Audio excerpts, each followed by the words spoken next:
बिस्मिल्लाहिर्रहमानिर्रहीम। Mathematics bye Ehsan में आपको खुश आमदीद कहते हैं। आज हम 9th क्लास का फर्स्ट चैप्टर शुरू करने जा रहे हैं जिसका नाम है मैट्रिसेस एंड डिटर्मिनेंट्स। सबसे पहले हम मैट्रिसेस की डेफिनेशन करते हैं कि मैट्रिसेस क्या होते हैं। अ रेक्टेंगुलर अरे और formation of collection of real number से 0 1 2 3 0 1 2 3 4 एंड 7 सच दैट कि इस डाटे को आप इस तरह लिखें 1 3 4 7 2 0। इस डाटे को आप इस तरह लिखने के बाद स्क्वायर ब्रैकेट में बंद कर दें तो ये एक हमारे पास मैट्रिक्स बन जाता है। अ रेक्टेंगुलर अरे और formation of collection of real numbers कि रियल नंबर्स की एक ऐसी कलेक्शन जिसको ये यहाँ पर देख लें एक तरह बेतरतीब डाटा है, इसकी कोई यहाँ पे अरेंजमेंट नहीं है। उसके बाद आप इसको अरेंज करके यहाँ स्क्वायर ब्रैकेट्स के अंदर जब लिख देते हैं तो इससे हम कहते हैं ये एक मैट्रिक्स है, यानी एक कालब है। इसको उर्दू में कालब कहा जाता है। अब इसके अंदर ये जो साइड है इसको हम रोज़ बोलते हैं, R1 कितारें, ये R2 दूसरी कितार, और जो इस तरह की एंट्रीज़ हैं इसको हम बोलते हैं C1 पहला कॉलम, C2 दूसरा कॉलम और C3 तीसरा कॉलम। ठीक है, ये जो हॉरिजॉन्टल वे में जो एंट्रीज़ हैं इनको रोज़ कहा जाता है और जो वर्टिकल हैं इनको हम कॉलम्स कहते हैं। ठीक है, तो ये हमारे पास रोज़ और कॉलम में होता है। इसी के साथ आगे हमारे पास इसकी डेफिनेशन जो आ रही है वह है ऑर्डर ऑफ मैट्रिक्स, कि एक मैट्रिक्स का ऑर्डर क्या होता है। Order of matrix, order of matrix का मतलब ये है कि एक कॉलम के अंदर कितनी कितारें हैं और कितनी रोज़ हैं, उसको हम बोलते हैं ऑर्डर ऑफ मैट्रिक्स। उर्दू में से कहा जाता है कॉलम का दर्जा कह लें। तो इस मैट्रिक्स का अगर ये जो मैंने यहाँ पे एग्जांपल दी है, इस मैट्रिक्स में हम देखें कि इसमें कितनी रोज़ हैं और कितने कॉलम हैं। इसके लिए आपने RC का मेथड याद रखना है। RC मीन इसका मतलब है रोज़, R का मतलब रोज़ और C का मतलब कॉलम, यानी पहले रो की तादाद आपने लिखनी है। जिस तरह इसमें 2 रोज़ हैं तो 2 बाय कॉलम कितने हैं इसमें जी, 3 कॉलम है तो 2 बाय 3 जो है इसका ऑर्डर होगा। ठीक हो गया। अगर कोई और एग्जांपल लें हम इसकी, तो जिस तरह ये है, इसको नाम भी दे लें। ए का नाम दिया, ये 3 है, 4 है, 5 है, 6 है। तो देखें इसमें ये R1 है, ये इसमें R2 है, ये कॉलम C1 है, ये C2 है। तो RC का मेथड आप जहन में रखते हुए पहले रो की तादाद लिखेंगे कि इसमें 2 रोज़ हैं और फिर इसमें 2 ही कॉलम है। इसको हम स्क्वायर मैट्रिक्स भी कहते हैं। आगे जाके इसकी भी डेफिनेशन हमारे पास आएगी कि स्क्वायर मैट्रिक्स क्या होता है। तो ये हमारे पास ऑर्डर ऑफ मैट्रिक्स है कि एक कॉलम के अंदर कितनी रोज़ और कितनी कितारें हैं वो उसका ऑर्डर होते हैं। ठीक हो गया। इसके बाद जो हमारे पास अगली डेफिनेशन आ रही है वो है equal matrices. Equal matrices Urdu में वैसे बोलते हैं मसावी कॉलम।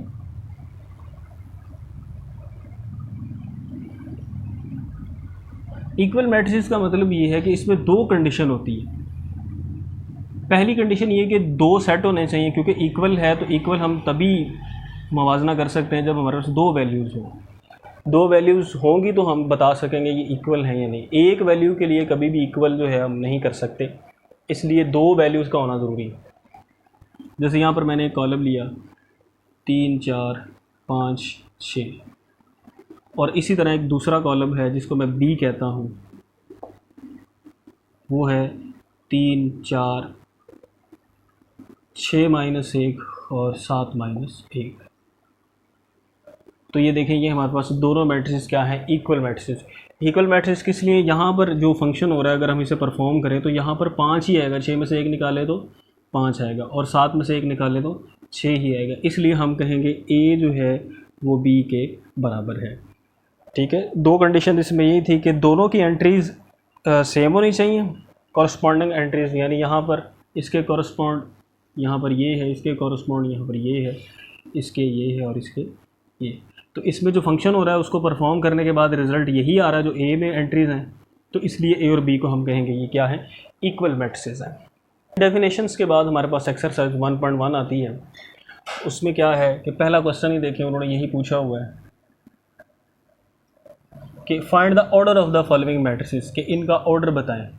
जैसे फर्स्ट का ए पार्ट है, ए इज़ इक्वल टू 2 - 5 3 और 6। इसका उन्होंने पूछा है ऑर्डर बताएं। आपने फ़ौरन RC का मेथड अपने जहन में रखना है। बेशक याददाश्त के लिए यहाँ आप लिख भी सकते हैं कि RC के मेथड से हमने रोज़ और कॉलम का जो है वो ऑर्डर बनाकर इनका लिखना है। RC का मेथड जहन में रखते हुए आप देखेंगे इसमें कितनी रोज़ हैं। इसमें R1 एक रो है, R2 दो रोज़ हैं, यहाँ पर ये C1 एक कॉलम, यहाँ पर C2 दो कॉलम। तो आप इसका ऑर्डर लिखेंगे 2/2।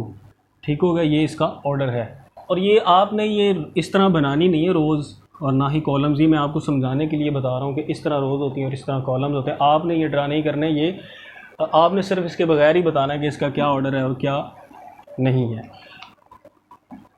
इसके बाद अगर इसका जी पार्ट देखें हम, जी पार्ट है जी 2 1 2 3 2 4 0 3 5। अब इसमें फिर आप RC का मेथड ध्यान में रखेंगे। ये देखें, इसमें ये पहली रो, एक रो, 2 3, इसमें रो हैं, 3 रोज़ हैं इसमें और 3 ही इसमें कॉलम है।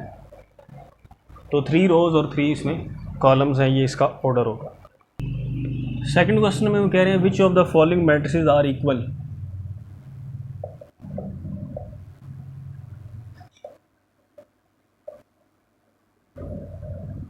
कौन से मैट्रिसेस, कौन से कॉलम इसमें से बराबर हैं। जैसे A है, A इज़ इक्वल टू 3 है। अब आपने देखना इसमें एक रो है, एक कॉलम है, ठीक है जी, यानी एक ही एलिमेंट इसमें मौजूद है।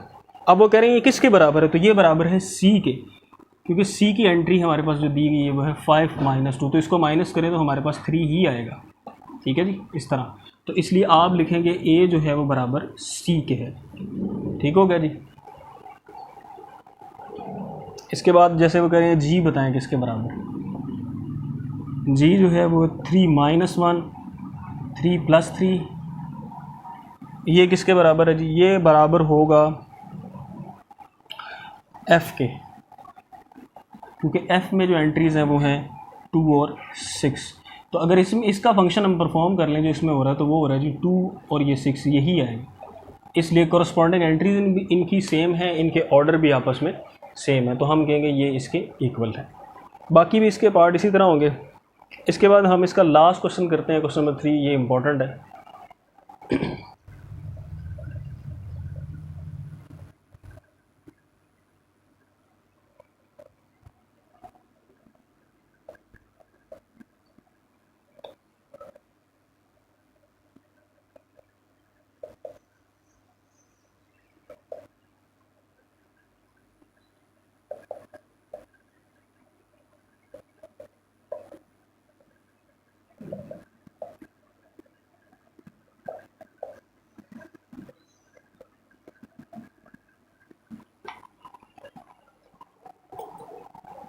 यहाँ पे हमारे पास इसका लास्ट क्वेश्चन है 1.1 का, question number 3।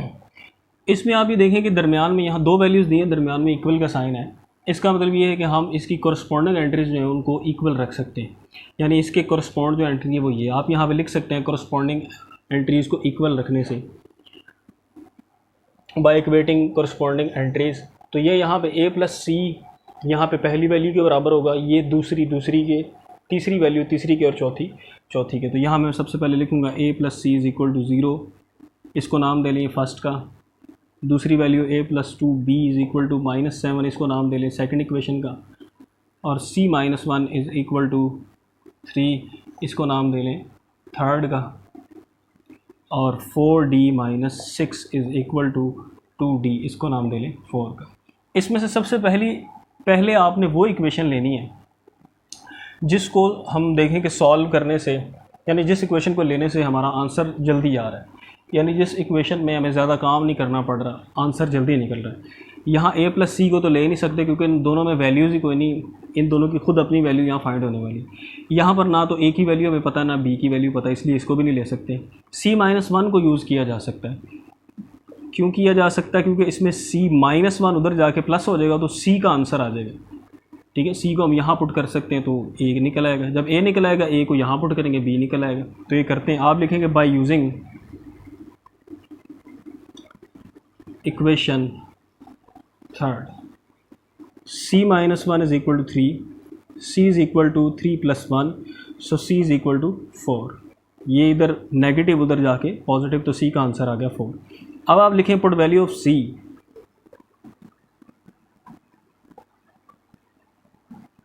Put value of C in equation,